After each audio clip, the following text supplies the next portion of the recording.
Hey, Kwanza, in fact, let me start in English because of Richard's children, many children. Richard, I now know why you're the senator here. Your strategy is to have children all over so they all become your votes in this country. First of all, ningependa kusema pole, my deepest condolences on behalf of my family and my mother, Dr. Aida Betty Odinga, to the family of Mama Teresa. Losing a mother is not something easy. In fact, losing anybody that's very close to you is not very easy. Hata ukiwa senator ama governor or anything that you are, when that happens, unarudi ukuwe mtoto tu. So poleni sana. Here, I'm seeing a lot of things are happening hapa leo. Ndugu yangu Bwana Osoro.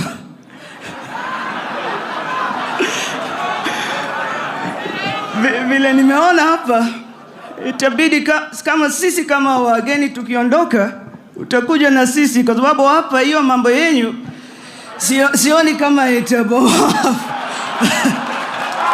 Sidhani. I don't see it happening so well. Niko na space kwa chopa usijani. Uko sawa. The problem that I'm seeing here ni kwamba viongozi hapa Kenya sana sana wale wako serikali hawajui kuongea na watu. Kama wewe ni viongozi lazima uongee na watu na heshima. Si kila saa unakuja mbele yetu unasema nitakutisha, wewe nitakumaliza, wewe utaniona, nyinyi mtajua. Hapana bana. We're also human beings. Which is why a funeral like this is a very important thing.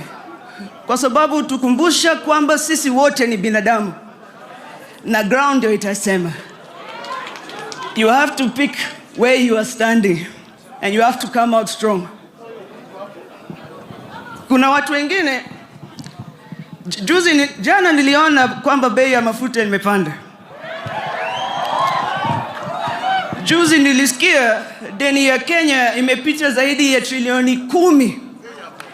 Najua hiyo namba ni kubwa sana hata wengine hawaeleki. But you know what that means? Ni kama uko na jirani na huyu jirani yako na deni yako.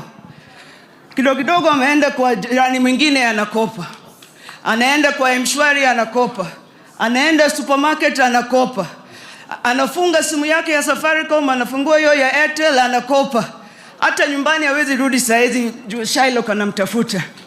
Lakini ukiona hiyo jamaa, unaona amevaa suti mpya, ameng'ara, viatu iko sawa, ameenda kwa kinyozi, amepaka hiyo kitu wanaume wanapenda kupaka hapa, amepiga line cut hapa, na ako na deni yako.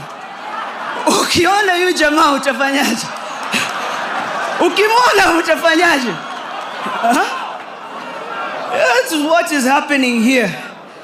The economy is in bad shape. Vijana wana kazi. Mabiashara vidogo vidogo zimefungwa.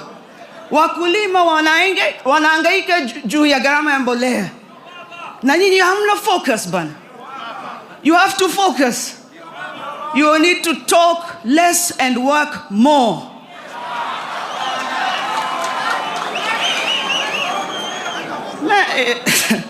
Asante sana. So to conclude, it's why viongozi vya uchumi need to focus on the things that matter in this economy. To finish, the National Treasury is not a political office. The National Treasury of the Republic of Kenya is not a personal office. The National Treasury of the economy of the largest economy in East and Central Africa is not a platform for you to abuse us and talk to us however you want. That is where we carry our economy. Kazi ya hiyo ofisi, unajua kazi ya hiyo ofisi? Ni kulinda, how would you say it? Ni kulinda thamani ya pesa ya wananchi. Who said Wajaluo wajui Swahili? Umesikia? That is the work of that office. And therefore, as public servants, I think we need to take a little step in how we treat each other, how we talk to people. We need to pay more attention to the people on the ground. We need to listen to them. And with that, I'm leaving now. Sorry if you want a ride still. But asanteni sana. Mungu awabariki na Mungu aweke roho ya mama yetu mpendwa mahali pema peponi. Asanteni sana. Asante sana dada yetu Winnie Odinga.